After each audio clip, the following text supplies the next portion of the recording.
കൊണ്ടാണ്. അമ്മയെയും അച്ഛനെയും ഒക്കെ യുക്തി കൊണ്ടല്ല സ്വീകരിക്കേണ്ടത്, ഭക്തി കൊണ്ടാണ്. അറിവുള്ള ഗുരുവിനെയും ഭക്തി കൊണ്ടാണ് സ്വീകരിക്കേണ്ടത്. ചോദ്യം ചെയ്യാൻ പാടില്ലാത്ത രീതിയിൽ ഒരു ഗുരുതുല്യം, ഞാനല്ല കേട്ടോ, ഗുരുതുല്യരായിട്ടുള്ള ആളുകളെ നമ്മൾ ഭക്തിയോടുകൂടി കാണണം, അവരെ ബഹുമാനിക്കണം, അവരുടെ മുമ്പിൽ അല്പം ശിരസ് കുനിക്കണം. അപ്പോൾ കർക്കിടകം ഇപ്പം ആ ഡൗട്ട് ക്ലിയർ ആയില്ലേ? അപ്പോൾ ഇത് കഴിഞ്ഞ് 4 മാസം ക്രിയാശക്തിക്കാണ്, അത് കഴിഞ്ഞ് 4 മാസം ഇച്ഛാശക്തിക്കാണ്, മനസ്സിന് വേണ്ടിയിട്ട് മേടമാസം വരെ, അത് കഴിഞ്ഞാൽ ജ്ഞാനശക്തിക്ക് വേണ്ടിയിട്ട്, ബ്രെയിനിന് വേണ്ടിയിട്ട്, അത് കഴിഞ്ഞാൽ ശരീരത്തിന് വേണ്ടിയിട്ട്. നമ്മുടെ കാലത്തെ പോലെ തന്നെ രാവിലെ മനസ്സിന് വേണ്ടിയിട്ട്, ഉച്ചയ്ക്ക് ആത്മശക്തിക്ക് വേണ്ടിയിട്ട്, വൈകുന്നേരം ശരീരശക്തിക്ക് വേണ്ടിയിട്ട് ഭക്ഷണം കഴിക്കുന്ന പോലെ തന്നെ. കർക്കിടകത്തിൽ ഔഷധ ഗുണത്തെ അതാണ് കർക്കിടകം എന്ന് പറയുന്നത്. കർക്കിടകത്തെ പോലെയാണ്, കർക്കിടകിയെ പോലെയാണ്, ഞണ്ടിനെ പോലെയാണ്. ഞണ്ടെങ്ങനെയാണെന്നറിയോ? ഞണ്ടിൻ്റെ പ്രത്യേകത അറിയോ? നേരെ പോവില്ല, അത് സൈഡിലോട്ട് പോകുന്നു. കർക്കിടകത്തിന് വേറൊരു കുഴപ്പം കൂടിയാണ്. കർക്കിടകം എന്ന് പറഞ്ഞാൽ ഞണ്ടാണ്. കർക്കിടകി എന്ന് പറഞ്ഞാൽ പെൺഞണ്ടാണ്. പെൺഞണ്ടിനെ മക്കള് കൊന്ന് തിന്നാണ് വളരുന്നത്. മനസ്സിലായി? കർക്കിടകം കർക്കിടകത്തെ പോലെയാണ്, ഞണ്ടിനെ പോലെയാണ്. ജനിക്കുമ്പോൾ തന്നെ അമ്മയെ കൊല്ലും കർക്കിടകം.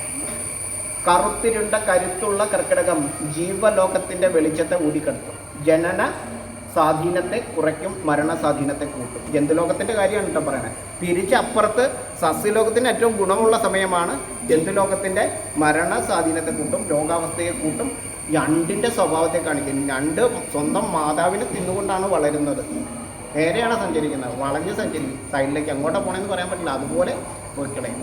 ചിലപ്പോൾ ഇങ്ങോട്ട് നോക്കി നിന്നിട്ട് അങ്ങോട്ടായിരിക്കും പോകുന്നത്. അപ്പോൾ അതുപോലെയാണ് ഈ കർക്കിടകം. അതുകൊണ്ടാണ് മുഹൂർത്തം ഇല്ലാത്തത്. 10 ദിവസം ഉണർത്തുള്ളൂ. നമ്മളുടെ ഇവിടെ കർക്കിടകത്തിൽ ഒരു കല്യാണം വെച്ചു. അന്ധവിശ്വാസമാണ് മുഹൂർത്തം എന്ന് പറയുന്ന ആ ഒരു കാലത്താണ് നമ്മൾ നിൽക്കുന്നത്. കർക്കിടകത്തിലൊരു കല്യാണം വെച്ചു. രോഗാവസ്ഥയ്ക്ക് കാരണമായിരിക്കുന്ന, മരണാവസ്ഥയ്ക്ക് കാരണമായിരിക്കുന്ന കാലമായതുകൊണ്ട് ആ കല്യാണം വെച്ച് തൊട്ടടുത്ത വീട്ടിലൊരു മരണം സംഭവിച്ചു. എന്തായിരിക്കും ആ കല്യാണത്തിൻ്റെ അവസ്ഥ? കൊളാവൂലേ?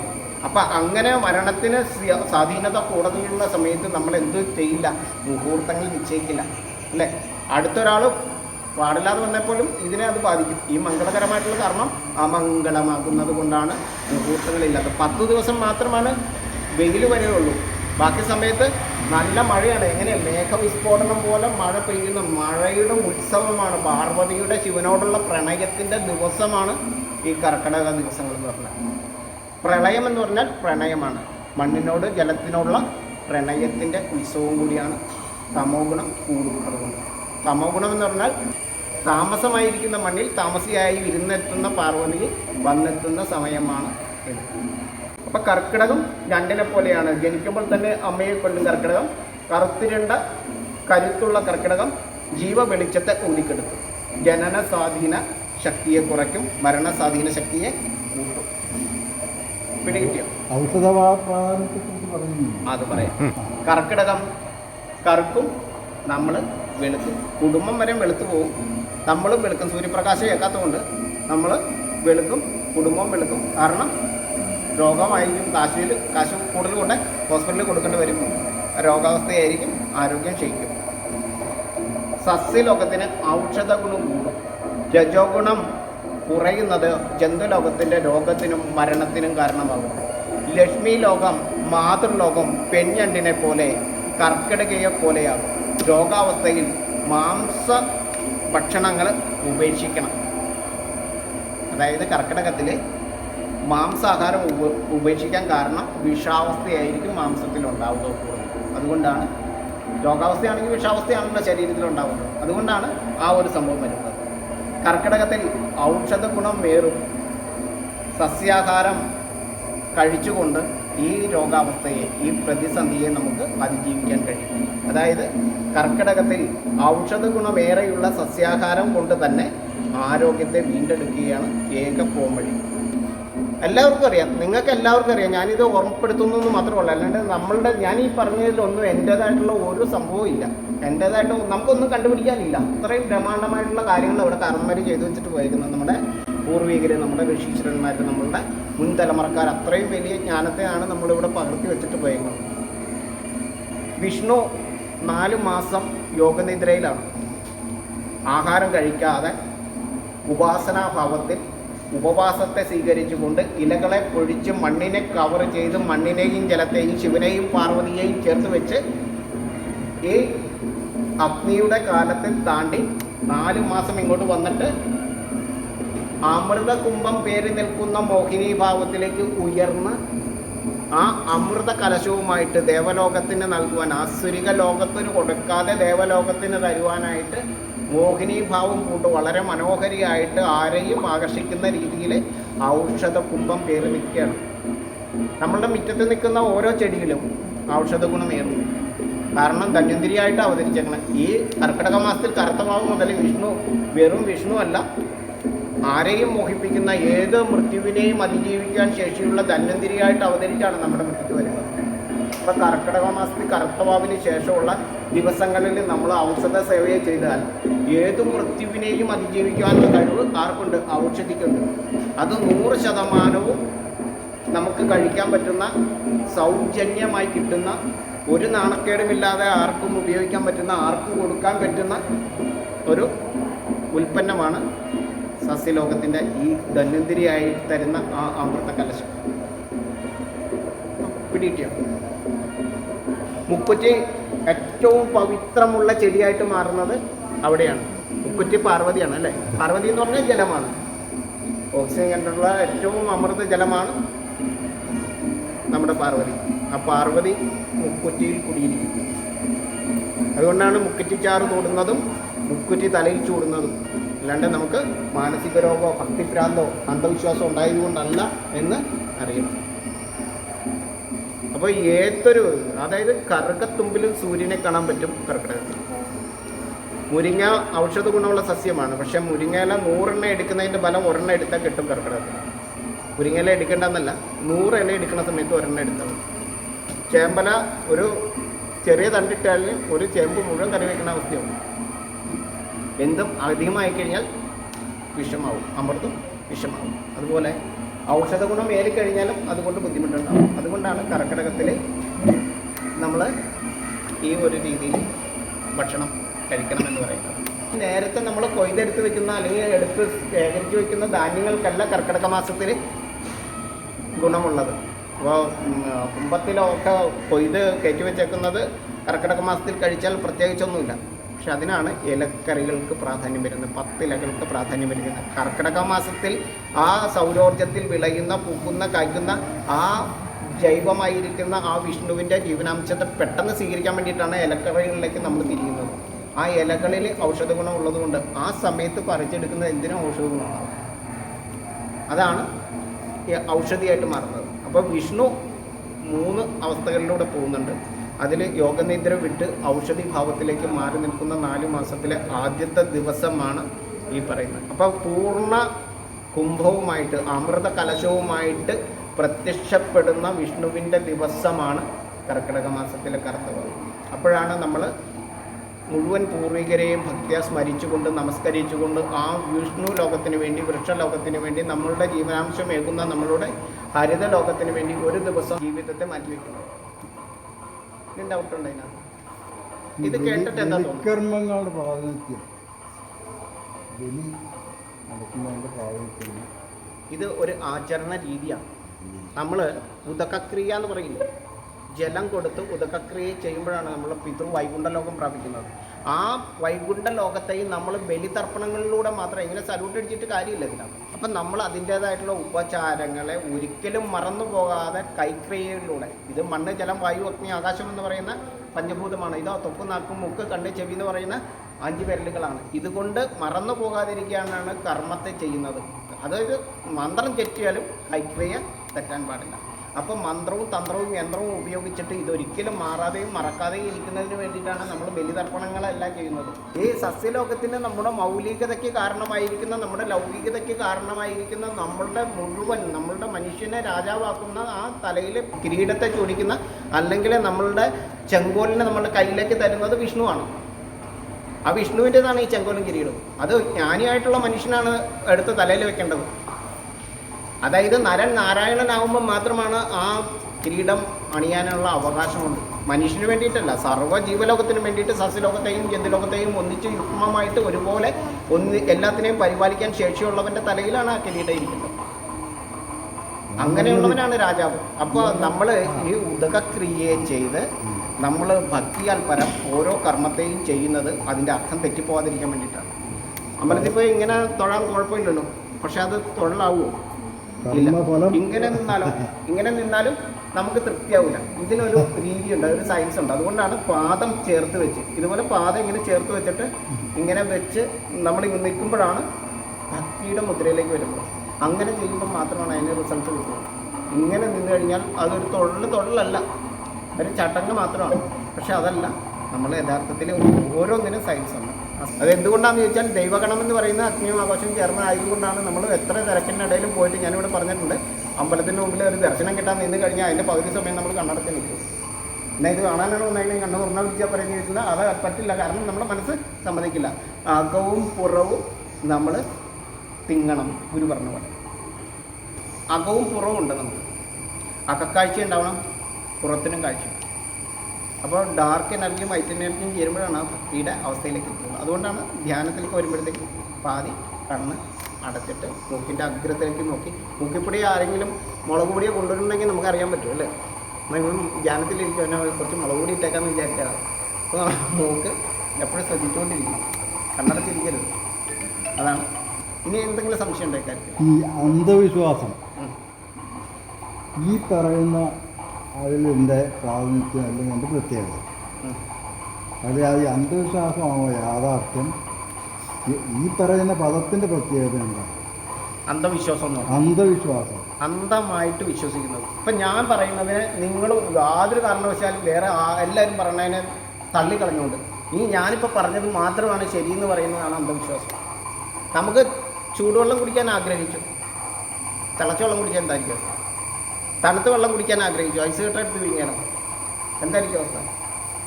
അപ്പോൾ നമുക്ക് പാകമായതിന് ജീവൻ നിലനിർത്തുന്നതിന് കാരണമായിരിക്കുന്ന വസ്തുത എന്താണോ അതാണ് ദൈവികത, അതാണ് വിശ്വാസം. നമ്മളുടെ ശ്വാസം വിശ്വാസത്തിൻ്റെ അടിസ്ഥാനത്തിലാണ്. ഈ വിശ്വത്തെ വിശ്വസിക്കുമ്പോഴാണ് നമുക്ക് നന്നായിട്ട് വിശ്വസിക്കാൻ പറ്റുന്നത്. അല്ലെങ്കിൽ നമുക്ക് ശ്വസിക്കാൻ പറ്റുമോ? ഇവിടെ മുഴുവൻ തീവ്രവാദികൾ വളഞ്ഞിരിക്കുകയാണ്, ഭീകരവാദികൾ വളഞ്ഞിരിക്കുക എന്ന് പറഞ്ഞാൽ നിങ്ങൾക്ക് ശ്വസിക്കാൻ പറ്റുമോ? ഞാനിപ്പോൾ വഴക്ക് പറഞ്ഞു, ഭയങ്കരമായിട്ടങ്ങ് പൊട്ടിത്തെറിച്ച് ദേഷ്യപ്പെട്ടു. ശ്വസിക്കാൻ പറ്റുമോ? ശ്വാസതടസ്സം ഉണ്ടാവില്ലേ? ഞാൻ വേർത്ത് കുളിച്ച് ഇവിടെ വന്ന് നിൽക്കണം, അപ്പോഴും എൻ്റെ വേർപ്പിൻ്റെ ഗന്ധം കൊണ്ട് നിങ്ങളുടെ ഹാർട്ടിലേക്ക് ഓക്സിജൻ ചെല്ലില്ല, തടസ്സപ്പെട്ടില്ലേ? ഇതാണ് വിശ്വാസത്തിൻ്റെത്. വിശ്വാസമുണ്ട്. അമ്പലത്തിൽ തന്നെ കുളിക്കാതെ വരണമെന്ന് പറഞ്ഞാൽ അത് അന്ധവിശ്വാസമാണ്. കാരണം മറ്റുള്ളവർക്ക് ശ്വസിക്കാൻ വേണ്ടിയിട്ടും അവർക്ക് വിശ്വസിക്കാൻ വേണ്ടിയിട്ടും അവരുടെ മനസ്സിനും ശരീരത്തിനും ആരോഗ്യം നൽകുന്നതിന് വേണ്ടിയിട്ടും ആയിരിക്കണം നമ്മളുടെ ബന്ധങ്ങളെല്ലാം. വാക്കിൻ്റെ അത് അന്ധമായിട്ടുള്ള വിശ്വാസം, കണ്ണടച്ച്, അതായത് ജ്ഞാനമില്ലാതെ എന്തിനെ വിശ്വസിച്ചാലും അത് അന്ധവിശ്വാസമാണ്. നമ്മളുടെ വിശ്വാസം എങ്ങനെയായിരിക്കണം? ജീവനെ സൃഷ്ടിക്കുന്നതായിരിക്കണം, സർവ്വജീവനും ഗുണത്തെ ചെയ്യുന്നതായിരിക്കണം, ജീവനെ ജനിപ്പിക്കുന്നതിന് കാരണമായിരിക്കുന്ന വസ്തുതയായിരിക്കണം നമ്മൾ ചെയ്യുന്നത്.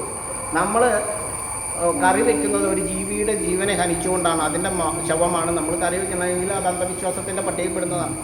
നമ്മുടെ ഇവിടുത്തെ ക്ഷേത്രത്തിൽ ജീവനെ സൃഷ്ടിക്കുന്നതിന് വേണ്ടിയിട്ടാണ്. ഇവിടുത്തെ പൂജാപുഷ്പങ്ങൾ ശ്രദ്ധിച്ചിട്ടുണ്ടോ? അതിൻ്റെ പരാഗണത്തെ സഹായിച്ച് അതിൻ്റെ പ്രത്യുൽപാദനത്തിൽ നടക്കുന്ന ഒരു ചെടികളും നമ്മൾ ക്ഷേത്രത്തിൽ എടുക്കില്ല. ചെത്തി എടുക്കും, ചെത്തിയുടെ വേരിൽ നിന്നാണ് അതിൻ്റെ പ്രത്യുൽപാദനം നടക്കുന്നത്. മുല്ലപ്പൂ എടുക്കും, അതിൻ്റെ തണ്ടിൽ നിന്നും വേരിൽ നിന്നുമാണ് അതിൻ്റെ പ്രത്യുൽപാദനം നടക്കുന്നത് അല്ലേ. പിന്നെ ഏതൊക്കെ എടുക്കും? തുളസി കതിര് പറഞ്ഞിട്ടില്ല, ഇല മാത്രം കിള്ളിയെടുക്കാനാണ് പറഞ്ഞത് ഇല്ലേ. കതിരുകൊണ്ടടുത്ത് സ്വീകരിക്കും ഇല്ല. അപ്പോൾ ഏതൊരു പൂവാണ് ഔഷധ ഗുണമുണ്ടെങ്കിൽ തന്നെയും പ്രത്യുൽപാദനത്തെ സഹായിക്കുന്നതാണെങ്കിൽ ആ ചെടി എടുക്കാൻ പാടില്ല. താമരമുട്ട് നമ്മൾ എടുക്കും, താമരപ്പൂ എടുക്കും. എന്തുകൊണ്ടാണ്? കിഴങ്ങിൽ നിന്നാണ് അതിൻ്റെ പ്രത്യുൽപാദനം ഉണ്ടാകുന്നത്. അങ്ങനെ ഔഷധ ഗുണമുള്ളതും അതിൻ്റെ ജീവനെ ഹനിക്കാത്തതുമായിട്ടുള്ള വസ്തുക്കൾ മാത്രമാണ് എടുക്കുന്നത്. അങ്ങനെയല്ലാതെ നമ്മൾ മത്തപ്പൂ എടുത്തു കഴിഞ്ഞാലോ ഔഷധ ഗുണമുള്ളതല്ലേ, അങ്ങനെ എടുത്തു കഴിഞ്ഞാൽ അത് അന്ധവിശ്വാസമാണ്. നമുക്ക് അറിവ് കൊണ്ടല്ല നമ്മളത് എടുക്കുന്നത്.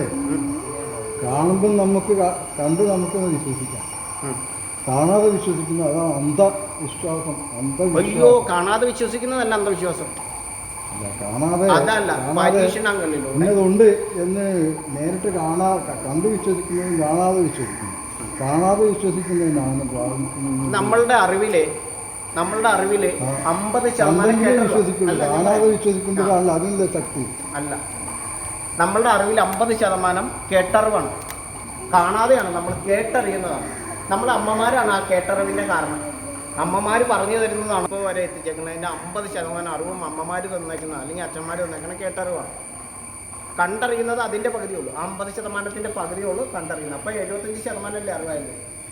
പിന്നെ നമുക്ക് അറിയുന്ന ഗുണമെന്നോ അമ്മ അനുഭവിച്ചറിയുന്ന ഗുണമാണ്. അത് ആ 12% അല്ല, ഞാൻ പറഞ്ഞത് എന്നാ പറയും, ഞാൻ പറഞ്ഞത് അന്ധവിശ്വാസം. അല്ല, അതല്ല, കാഴ്ചയില്ലാത്തൊരു വ്യക്തിയെ ഉദ്ദേശിച്ചാണ് ഞാൻ പറഞ്ഞത്.